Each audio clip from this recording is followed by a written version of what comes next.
Bem-vindo ao podcast Estrangeiros e Peregrinos. A mensagem de hoje será apresentada por Dennis Allen. Hoje vamos refletir sobre uma história triste do Antigo Testamento, a sujeira do templo do Senhor.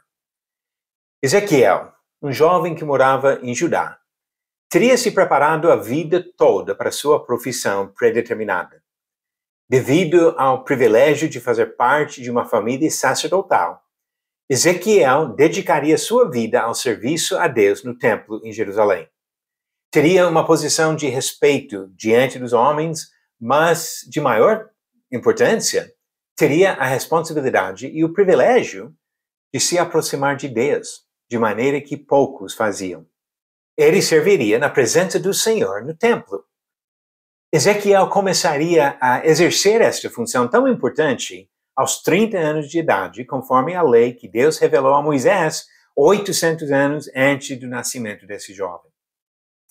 Quando Ezequiel tinha 25 anos de idade, tudo foi dramaticamente mudado. Ele foi levado no meio de um grande grupo de judeus à Babilônia, onde passaria o resto da sua vida no cativeiro.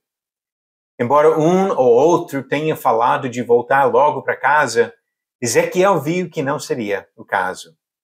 Gradativamente, ele e outros judeus aceitaram a realidade da sua situação.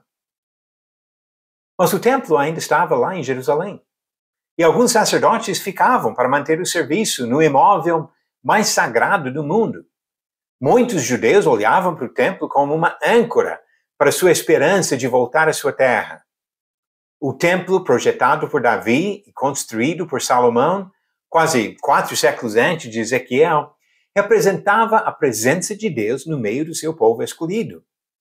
Como casa de Deus, servia para lembrar o povo diariamente da sua relação especial com o Criador do mundo. O pensamento dos judeus da época de Ezequiel foi baseado na sua confiança na presença de Deus. Deus pode estar bravo por causa de séculos de idolatria e rebeldia por parte de seus filhos, mas ele jamais deixaria alguém destruir a sua casa. Enquanto o templo permanecia, os filhos rebeldes de Deus ainda tinham seu lugar seguro, e aqueles já levados ao cativeiro tinham a esperança de voltar logo. Ezequiel completou seus 30 anos, a idade para começar seu serviço no templo, e ainda estava centenas de quilômetros distante do cativeiro, a Babilônia. Deus já tinha revelado coisas importantes em visões, mas a visão que começa em Ezequiel 8 foi, com certeza, marcante na vida deste profeta. Nesta visão, o Espírito de Deus levou Ezequiel a Jerusalém. Dá para imaginar o coração desse jovem batendo mais forte quando viu o templo ainda em pé. Será que realmente teria condições de voltar, de servir diante do Senhor neste lugar sagrado? O Espírito guiou Ezequiel num passeio pelo templo.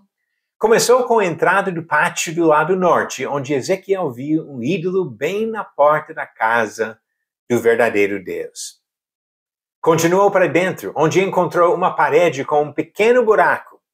O Espírito mandou que Ezequiel abrisse o buraco e achou uma porta de acesso a uma sala escondida, onde 70 homens que governavam os judeus estavam adorando pinturas de répteis e outros animais. Virando para a entrada, ele encontrou mulheres praticando o ritual de adoração a um Deus de fertilidade. Por final, viu 25 homens com as costas para o templo, olhando para o leste e adorando o sol. Cada etapa deste passeio reforçou um fato triste, mas importante. O povo de Judá, seguindo a influência dos seus líderes religiosos, estava se afundando na idolatria. Deus queria que Ezequiel entendesse que sua casa sagrada foi tomada por homens ímpios, corruptos e idólatras. Deus perguntou para Ezequiel, no capítulo 9, versículo 17, acaso é coisa de pouca monta para a casa de Judá o fazerem eles as abominações que fazem aqui, para que ainda encham de violência a terra e tornem a irritar-me? Os judeus do sexto século a.C. achavam normal uma perigosa mistura da religião do único Deus verdadeiro com os costumes pagãos dos povos ao seu redor. Deus achou esta mistura abominável e por isso ele prometeu castigar o povo e destruir a casa que foi construída para sua própria honra. Quando observamos a mistura das coisas de Deus com os costumes carnais e idólatras que dominam em nossos dias, especialmente na comemoração de festas sincretistas como o Carnaval, devemos refletir. Como seria se o Espírito guiasse Ezequiel em outro passeio? Será que o refrão deste guia seria o mesmo de Ezequiel 8, versículos 6, 13 e 15, onde diz: pois verás ainda maiores abominações? Deus nos chamou, como chamou o povo judeu naquela época, a santidade. Precisamos tirar a sujeira do templo. A pergunta de ontem não foi muito fácil, pelo menos na minha opinião, mas você acertou a resposta. Quem foi o rei de Jerusalém que chamou outros reis para lutarem contra Josué? Alternativas: A. Balaque, B. Adoni-Zedeque, C. Og ou D. Seon. A resposta certa, alternativa B.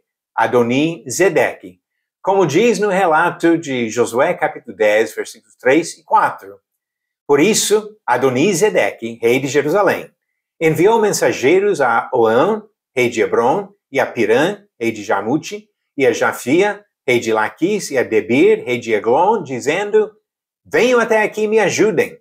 Vamos atacar Gibeão, porque fez pacto com Josué e com os filhos de Israel. E a pergunta de hoje, na verdade, envolve a mesma cidade. Quem era rei de Salém na época de Abraão?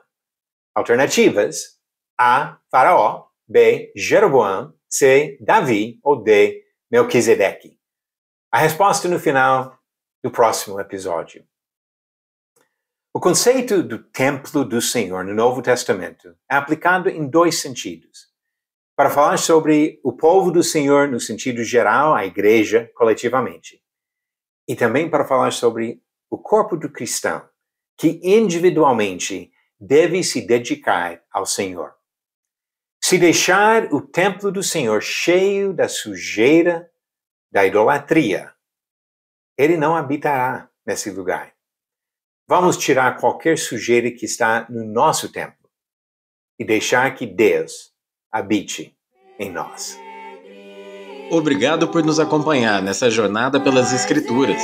Volte amanhã para ouvir mais uma mensagem do podcast Estrangeiros e Peregrinos. Seguimos pelo mundo a viajar.